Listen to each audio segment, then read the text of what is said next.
기도하시겠습니다. 하나님 아버지 감사합니다. 주님만 붙잡고 이 한 해도 가겠다고 하는 결심과 신념으로 주님께 드린 예물을 기억하시고 한 분 한 분의 이름을 주님이 새기시고 저들의 생애를 축복하시고 빛을 비추어 주옵시기 소원합니다. 주님이 그들의 문제를 온전히 주장하사 주의 뜻 안에서 이룰 수 있도록 복을 내려 주옵시기 소원합니다. 이 시간 주님께 진심으로 감사하며 예수님의 이름으로 기도하옵나이다. 아멘.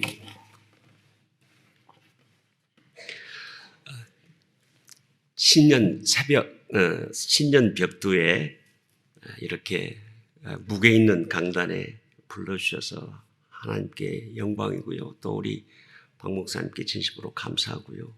정말 아침에 예배당에 들어서자마자 정말 하늘의 찬송 같은 너무 감격스러운 찬송이 제 마음속에 감격을 가져다 주고, 그래서 은혜를 끼치러 온 게 아니라 은혜를 많이 받고 가겠구나, 그런 생각을 했습니다. 주님이 부족한 종을 통해서 5번 설교 말씀을 전할 때 우리 주님이 함께 하시고 우리에게 적절한 말씀 은혜 베푸시기를 진심으로 소원합니다. 예.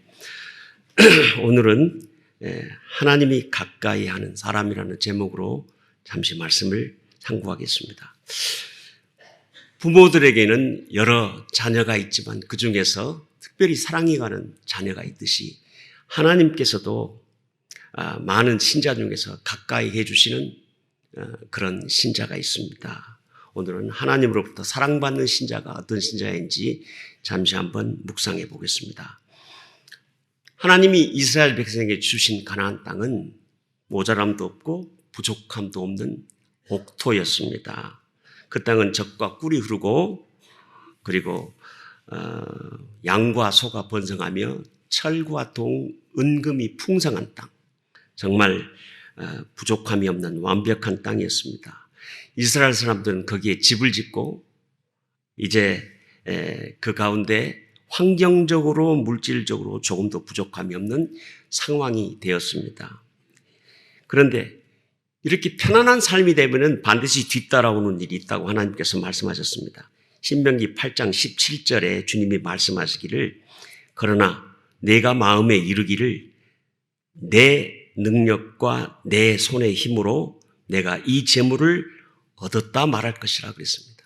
말하자면 편안해지고 완벽해지고 풍성해지면은 하나님께 영광을 안 돌리고 자기 힘으로 그렇게 하게 했다고 하는 그런 일이 생길 것이라는 말씀이죠. 사람이 배부르게 되면 자기도 모르게 교만해져서 모든 일을 하나님께 영광을 돌리지 않고 자기가 했다고 그렇게 말한다는 말씀인 것이죠. 맞습니다. 언제나 사람들은 잘 되면 하나님을 배반하고 스스로 자만에 빠지게 되는 경향이 있습니다. 그리고 자기가 자기 힘으로 이루었다고 자기에게 영광을 돌리는 그런 일이 있게 된다는 사실인 것입니다. 이게 공식입니다.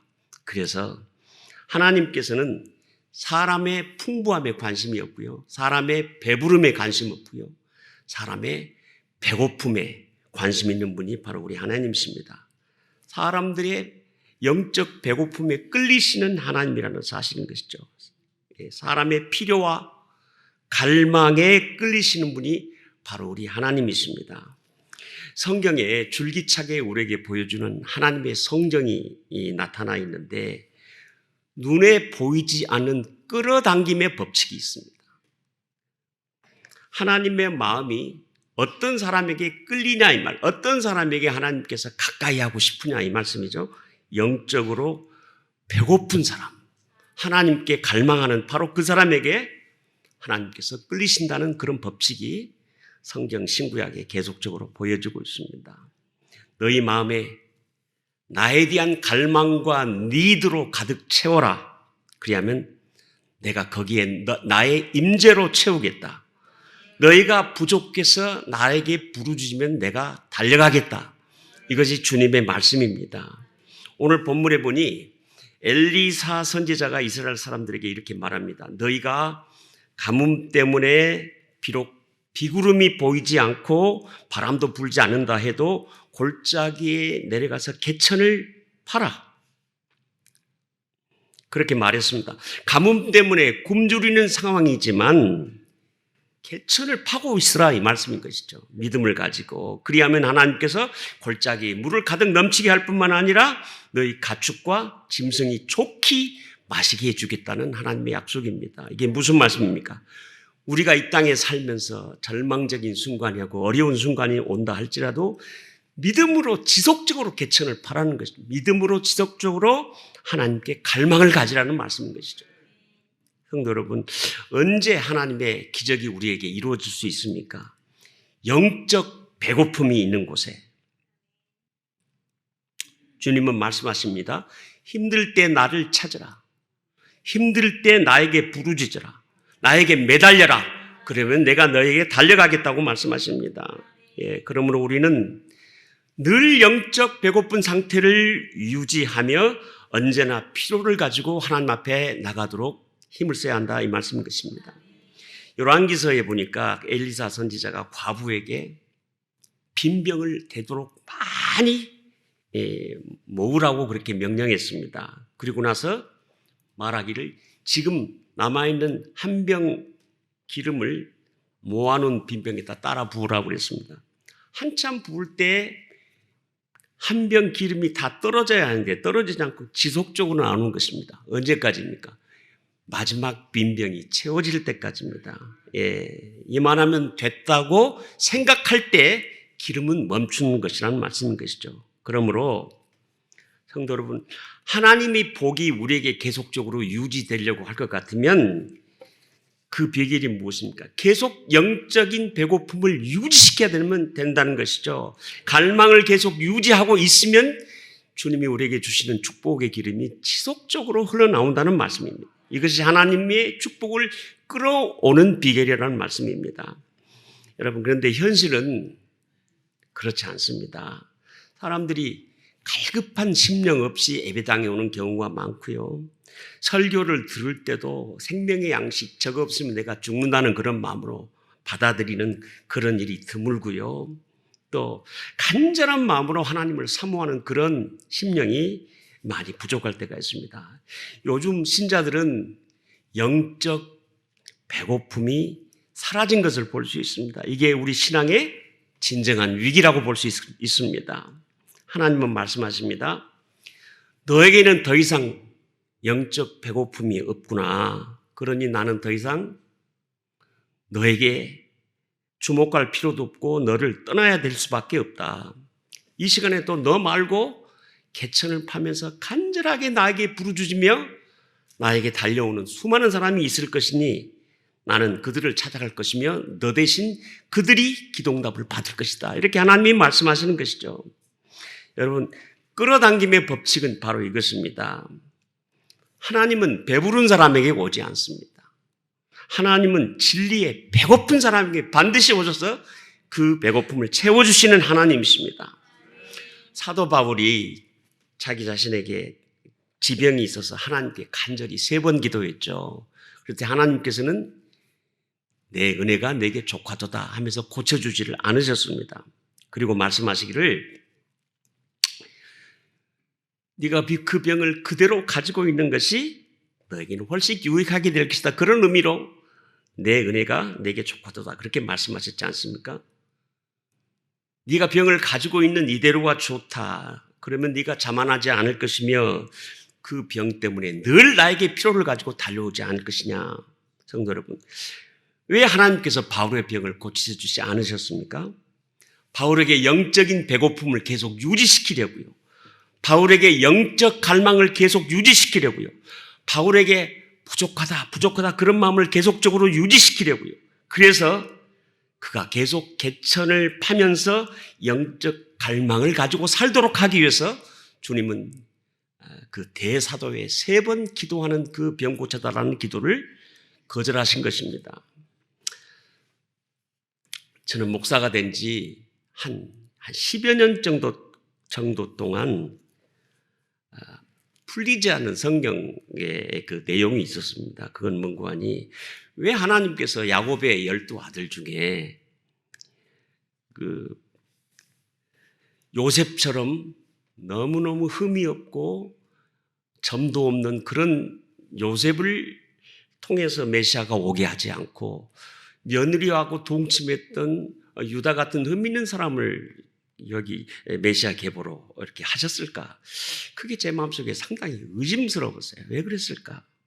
그런데 어느 날 제가 그 두 사람의 어머니인 레아와 라헬에 대해서 묵상하면서 그래서 그랬구나 하는 답을 찾았습니다. 야곱이 총각 때 제일 먼저 자기 외삼촌 집에 와서 두 딸을 봤을 때 첫째 딸 레아보다도 라헬이 너무 이뻐서 외모가 출중해서 거기에 눈이 확 꽂혔습니다. 그래서 그날부터 라헬을 연모하기 시작했지 않습니까? 그러면 야곱의 선택이 잘못된 것입니까? 보편적으로 남자들은 여자가 뭐 정숙하고 바르고 그거보다도 이쁜 것에 관심이 훨씬 많습니다. 그래서 요새 젊은이들이 이런 말 하잖아요. 무슨 학벌이나 가문 나쁜 것은 용서가 돼도 이쁘지 않으면 용서가 안 된다. 뭐 그런 말을 이렇게 합니다. 그래서 야곱도 예외 없이 이쁜 라헬에게 그 눈이 꽂힌 것이죠. 그러나 하나님은 레아에 꽂혔습니다. 여러분, 그 이유가 이것입니다. 레아가 살아오는 평생 동안 이 갈망과 니드를 가지고 평생 살았어요. 레아는 어떻게 그걸 알 수 있는 거 아니? 그가 아들을 4명을 낳을 때 4명 낳는 과정을 통해서 우리들에게 분명히 그의 갈망과 니드가 얼마나 컸는가를 보여주고 있습니다. 레아가 첫째 아들을 루벤을 낳고 난 다음에 이렇게 말했습니다. 여호와께서 나의 괴로움을 돌보셨으니 이제는 내 남편이 나를 사랑하리로다. 여호와께서 나의 괴로움을 돌보셨으니 이제는 남편이 나를 사랑하리로다.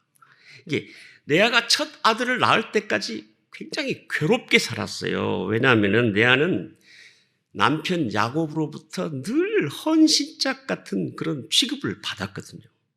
예.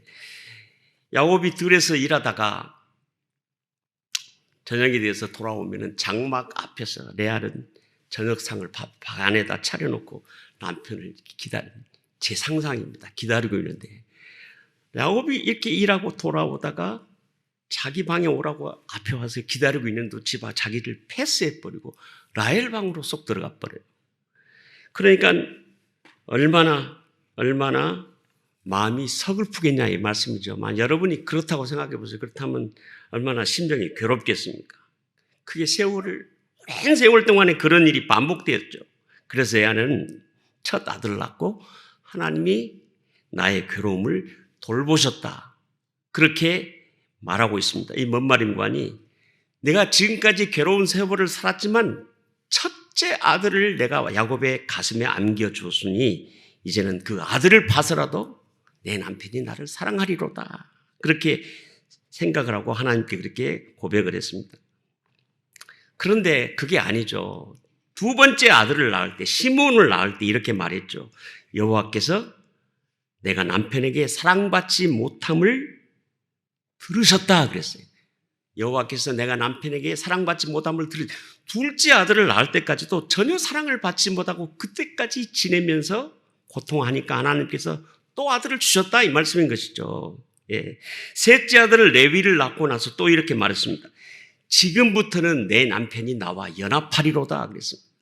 그러니까 셋째 아들을 낳을 때까지도 남편이 자기와 연합하지 못하고 늘 홀대를 받고 살아왔다는 사실인 것입니다.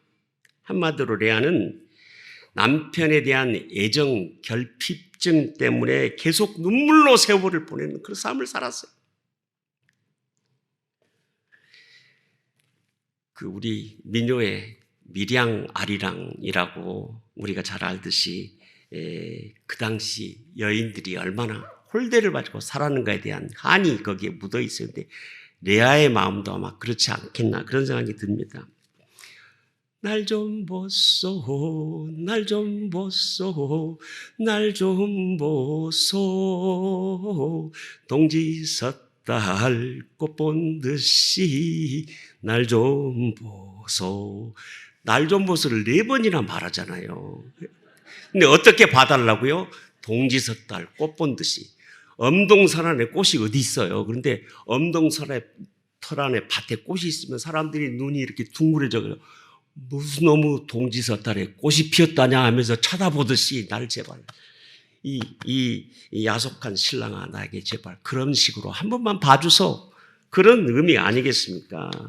이게 바로 옛날 우리 여인애들의 심정이요. 지금 레아의 심정이 아니겠는가 싶습니다. 그러다가 레아가 드디어 넷째를 생산했는데 그게 바로 유다입니다. 바로 예수님의 계보죠. 메시아 계보. 그리고 이제는 레아가 이렇게 고백하죠. 내가 이제는 여호와를 찬송하리로다. 여러분 굉장히 중요한 구절입니다. 여기서 뭐를 엿볼 수 있는 거 아니? 레아는 셋째 아들을 낳을 때까지 계속 남편 바라기만 하고 살았습니다. 거기서 남편이 조금만 잘해주면 행복했고 조금 남편이 자기를 쳐다보지 않으면 늘 괴로웠고 그런 삶을 살았는데 이제 넷째 낳을 때는 이제는 남편 바라기가 끝난 겁니다. 이제는 여호와를 찬양하리로다. 내가 지금까지 살아보면서 사람을 그렇게 바라면서 살았더니 그 나에게 괴로움만 더했고 하나님 바라기 시작했더니 이제는 나에게 진정으로 행복과 축복이 나한테 있다고 하는 그런 고백이죠. 예. 그래서 그는 내내 남편 바라기의 삶만 살다가 이제 방향을 바꿔서 하나님을 갈망하는 영적 사람이 된 그런 사실을 발견할 수 있습니다. 여러분 이 스토리의 핵심은 이겁니다. 레아의 일생 동안 그의 삶의 패턴은 강력한 갈망이 있었어요. 사람이든지 남편이든지 하나님이든지 관계하지 않고요.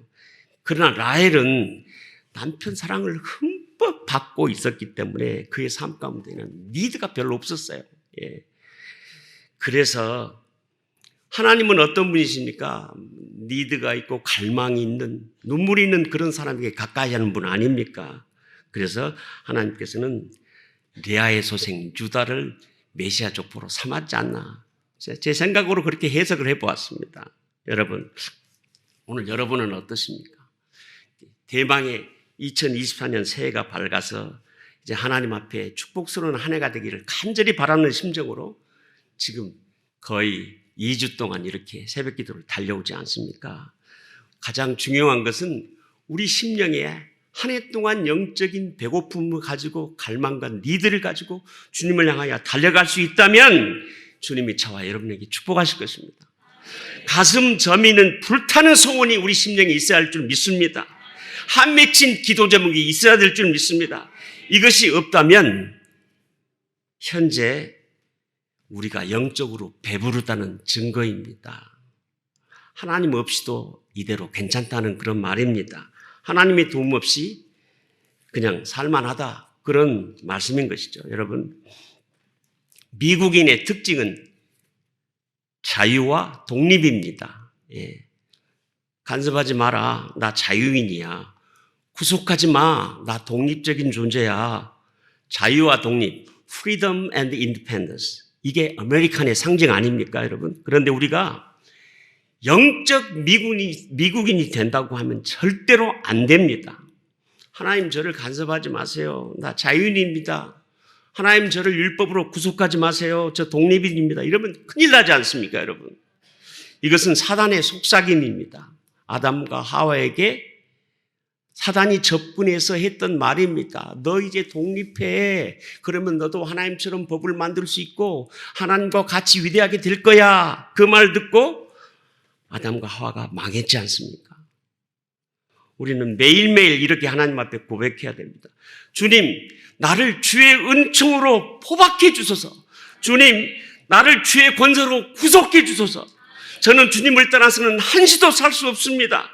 주님, 이 시간 주님께 갈망하나이다. 이렇게 외치며 1년을 보낼 수 있을 때 주님이 우리들에게 놀라운 축복과 은혜로 형통하는 한 해가 되게 할 줄 믿습니다. 그래서 한 해 동안 영적 비결을, 영적인 갈망을 가지고 사는 그것이 한 해 동안 형통을 가져오는 비결이라고 믿습니다. 이스라엘 백성이 광야에 있을 때 하나님께서 만나를 이렇게 주셨지 않습니까? 그런데 하나님께서 야박하게도 한 가족이 하루분만 거두라고 그랬습니다. 예. 왜 하나님이 한 가족에게 하루분만 거두라고 했을까요? 하루분을 거두어서 그걸 먹다 보면 그게 마지막 양식이잖아요. 항상. 그러니까 마지막 양식을 먹을 때 아이고 내일 아침에도 하나님이 줄 건가? 아이고 어떻게 하면서 맨날 기도가 나온다 이 말씀이죠. 항상 영적인 갈망이 하나님 바라기가 있게 된다 이 말씀이죠. 하나님께서 이스라엘 백성에게 하나님에 대한 니드를 계속적으로 유지시키기 위해서 하루분 양식만 거둬라 했는데 이틀분을 거두면 여분의 양식은 다 썩었지 않습니까, 여러분? 예. 왜 하루분의 양식만 거두라고요? 그게 형통의 비밀이니까요. 그런데요, 만약 하나님께서 닷새분 양식을 거둬도 좋다 그러셨다고 할 것 같으면 사람의 본성이 어떤 본성이냐면 하루 이틀 사흘 나흘까지 먹을 때까지는 하나님이 생각이 안 나요. 먹을 것이 풍족하니까 내일 양식이 있으니까. 그래서 하루 이틀 사흘 나흘까지는 배 두드리면서 니나노 하는 존재가 인생이라 이 말씀인 것이죠. 또 이래요. 닷새 번 양식을 주면은 하루 이틀 정도 먹고 났을 때 남은 양식 가지고 술 만들어서 쾌락사냥을 해요. 그리고 남은 양식을 가지고 서로 모여가지고 노름해요. 양식 따먹기. 그게 죄된 인생의 본질임을 하나님께서는 아셨기 때문에 하루분만 거두라고 말씀하신 겁니다. 사람들에게 하나님께서 육신적인 배고픔을 계속 유지시켜 하나님을 향한 갈망을 계속 가지고 살아라고 주님께서는 하루분의 양식만 거두라고 하신 거 아니겠습니까? 사랑하는 성도 여러분, 매 순간 우리가 하나님을 갈망하는 신자가 되어 우리에게 계속적인 축복의 기름이 넘쳐날 수 있기를 주의 이름으로 축원합니다. 둘째로 신자는 영적인 배고픔만 가지고 있어서는 안 됩니다. 담대히 영적인 배고픔을 행동으로 나타내 보여야 한다는 것이죠. 그래서 여기 본문에 보니까 비올 조짐이 없고 바람도 안 불고 아무 참 그런 상황이 안 되더라도 너는 골짜기에 내려가서 비올 것을 믿고 개천을 파라고 그랬습니다. 하나님 말씀하신 것, 그럴 때 내가 거기에 많은 물과 풍족한 양식을 주셔서 가축들이 풍성하게 먹도록 해주겠다고 그렇게 약속을 했어요. 절망 중에서도 힘든 상황에서도 믿음의 행동을 보이며 살아라는 말씀인 것이죠. 예.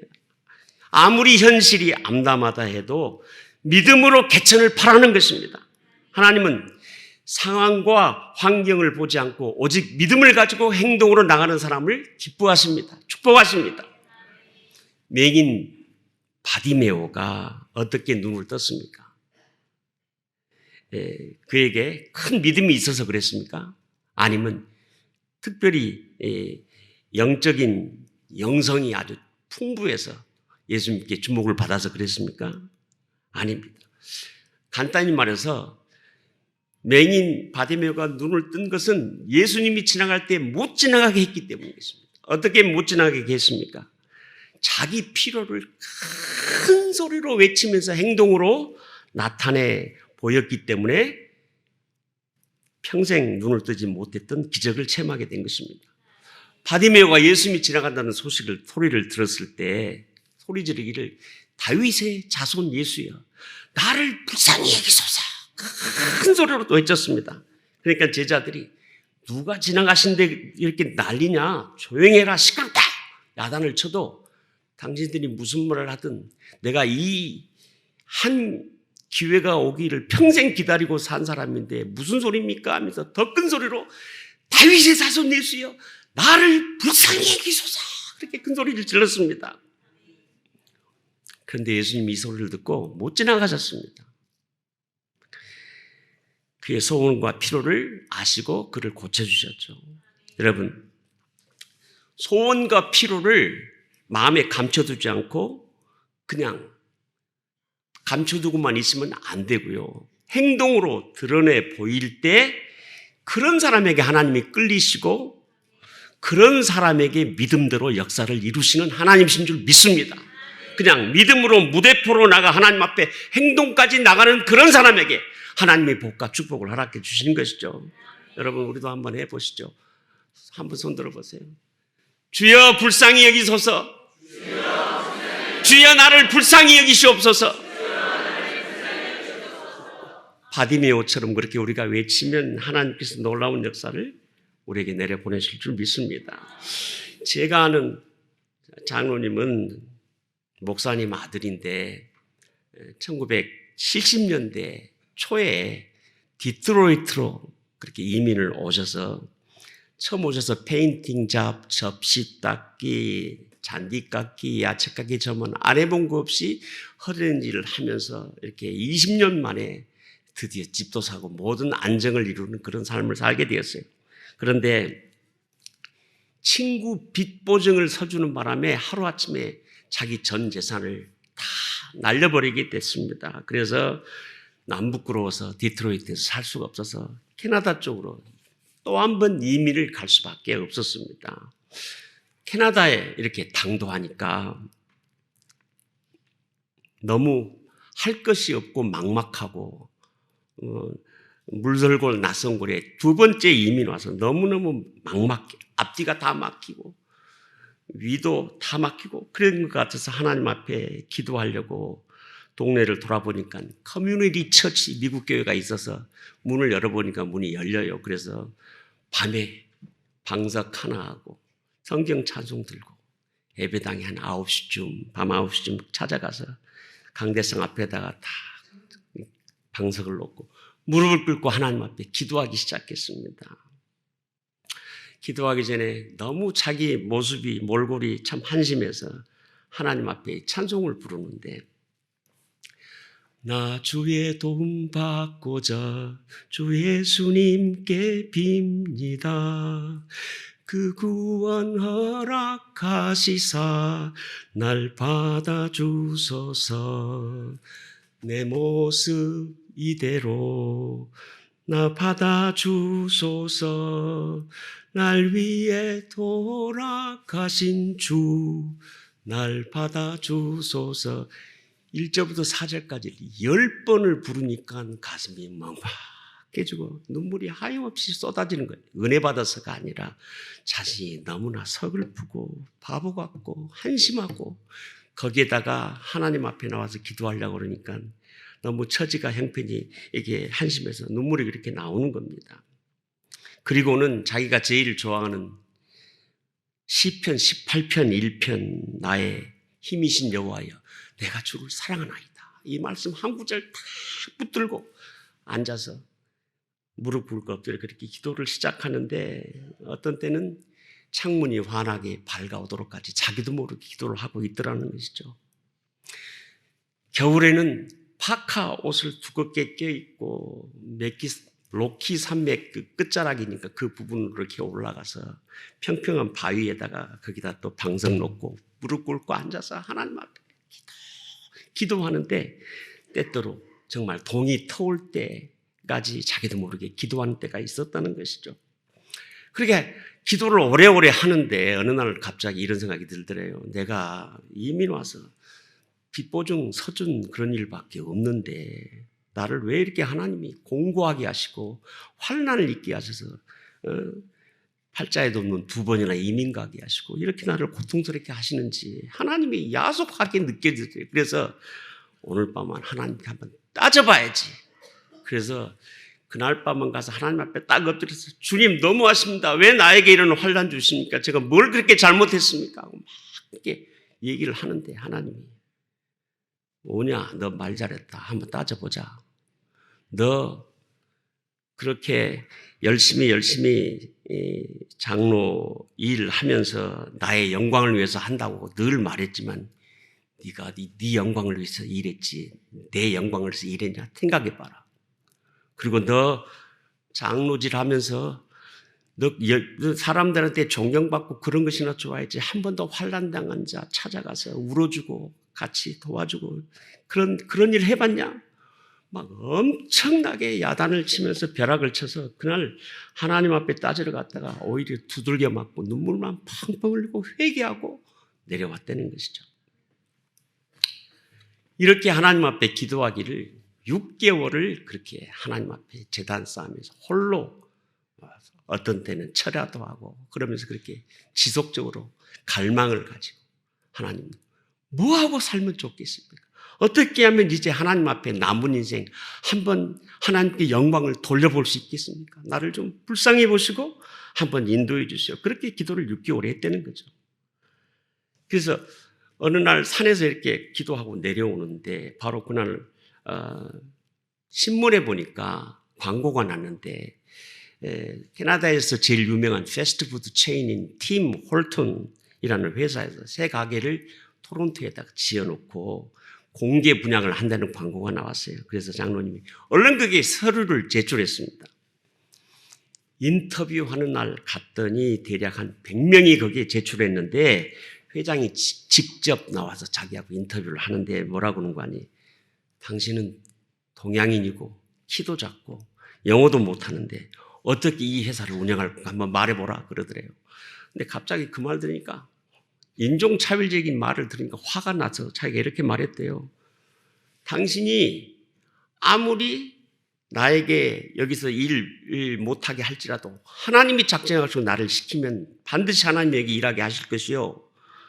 또 만약에 당신이 아무리 나한테 일해달라고 손을 싹싹 빌어도 하나님이 허락하지 않았으면 나는 못하게 될 거예요. 하나님께 내가 기도하고 온 사람인데 주님이 허락할 것이요. 딱 하고 나와버렸대요. 그랬더니 이분의 아주 가당치 않는 담대한 모습을 보고 회장이 예수를 믿는 사람이라 그 사람을 뽑아줬다는 거죠. 그래서 이 장로님이 그 가게를 운영한 지 1년이 안 돼서 캐나다 수천 개의 가게 중에서 그 가게가 넘버원 매상이 되는 그런 일이 나타나게 되었고 그 뒤로 7개 가게를 인수해가지고 아주 형통을 이루게 됐다고 하는 간증을 저에게 해 주었습니다. 네, 그분이 고등학교 선배라서 저를 끌어안고 그동안에 있었던 많은 고통을 막 쏟아내면서 자기 형통 얘기를 해 주더라고요. 그래서 마지막으로 저에게 이렇게 말해요. 목사님, 나 다 인생 망가지고 쪽이 났는데 하나님 앞에 엎드려 내 피 맺힌 한을 풀면서 죽을 힘을 다해서 기도했더니 하나님이 나에게 물장사로 1년에 1,000만 불 매장을 하도록 해주셨습니다. 그렇게 얘기를 하더라고요. 성도 여러분, 이 장로님의 간증의 핵심이 무엇입니까? 하나님 앞에 기도하면 부자 만들어준다 이 말입니까? 아니죠. 절망 중에도 배고픈 영성 가지고 하나님 앞에 끊임없이 믿음으로 개천을 파면서 주 앞에 나아가 눈물 흘리며 기도하면 반드시 하나님께서 응답해 주신다는 말씀인 것이죠. 성도 여러분, 오늘날 교회에서 가질 수 있는 무서운 죄 중에 하나가 이것입니다. 계시록 3장 17절 말씀입니다. 혹시 띄워줄 수 있습니까? 예, 여기 있습니다. 내가 말하기를 나는 부자라 부요하여 부족할 것이 없다 하나 내 곤고한 것과 가련한 것과 가난한 것과 눈먼 것과 벌거벗은 것을 알지 못하는도다 그랬습니다. 여러분, 하나님은 어떤 자를 토하여 내치리라고 그랬습니까? 바로 여기 있는 나는 부자다, 나는 부족함이 없다, 나는 부요하다라고 말하는 그 사람, 하나님이 제일 싫어하신다 이 말씀이죠.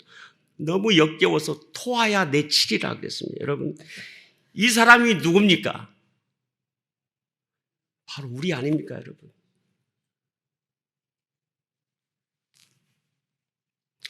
우리가 별로 기도도 않고 산다는 사람은 하나님 앞에 하나님 없이도 살만하다 그 말입니다. 예. 우리가 별로 성경을 읽지 않고 신앙생활을 하고 있는 사람은 내가 하나님으로부터 날마다 영적 양식을 받지 않고도 부족함이 없다고 늘 하는 사람입니다. 내가 매 순간 성령 충만함을 받지 않고서는 절대로 죄를 이길 수 없다고 생각하면서 성령 충만을 위해서 힘있게 날마다 간구하며 살지 않는 사람은 나는 성령 도움이 없이도 자력으로 살 수 있는 부족함이 없는 사람이다. 그런 고백이 아닙니까? 여러분, 이 사람이 바로 우리 같은 사람이며 부자요, 부유한 자요, 부족함이 없다고 말하는 사람으로서 주님께서 말씀하시기를 내가 너를 토하여 내치리라 그렇게 말씀하셨습니다. 하나님은 주님을 향해서 독립을 선포하며 사는 사람, 나는 부유하다, 부자다, 부족함이 없다고 말하는 사람을 가장 싫어하십니다. 이 사람은 생명나무를 거부하고 선악과를 선택하는 사람입니다. 이런 사람을 하나님이 토하여 내치리라고 그렇게 말씀했습니다. 성도 여러분, 한 해를 형통으로 살기를 간절히 바라는 마음으로 새벽 벽두에 나와 하나님만 붙들고 살겠다고 강력히 기도하는 바로 여러분 정말 존경합니다. 계속적으로 우리가 이 한 해 동안에 하나님 앞에 나는 부족합니다. 나는 가난합니다. 나는 하나님이 진심으로 필요합니다. 하나님, 저는 계속 믿음으로 개천을 파겠습니다. 하나님, 저는 계속 빈병을 준비하겠습니다. 하나님, 저는 계속 주 앞에 배고프겠습니다. 하면서 주를 갈망하며 나가는 그 사람에게 이 한 해 동안 주님이 놀라운 축복과 은총이 함께할 줄 믿습니다. 새 배고픔의 영성이 서부 열린목교회에 가득 넘치기를 주의 이름으로 축원합니다.